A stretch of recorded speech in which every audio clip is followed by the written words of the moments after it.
ফরিদপুর জেলা বলমারী থানা কাটাগড় একটি গ্রাম।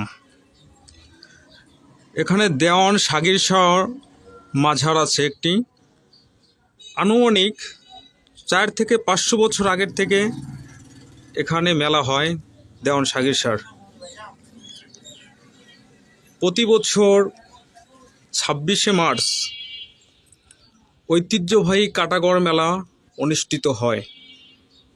এখানে দেশের বিভিন্ন প্রান্তের থেকে ভক্তবৃন্দরা উপস্থিত হন, মেলায় অংশগ্রহণ করে, অনেকে মানত করে।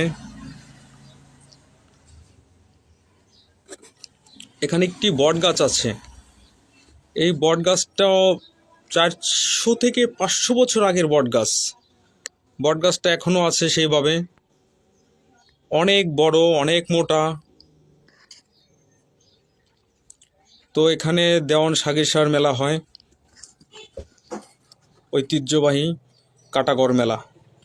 আমাদের গর্ব, আমাদের অহংকার। এখানে আপনারা আসতে পারেন, এখানে আসলে মনটা ভালো হয়ে যায়। জয় দেওয়ান সাগির শাহর জয়, ভক্তবিন্দুদের জয়। আমি মাঝে মাঝে এখানে আসি।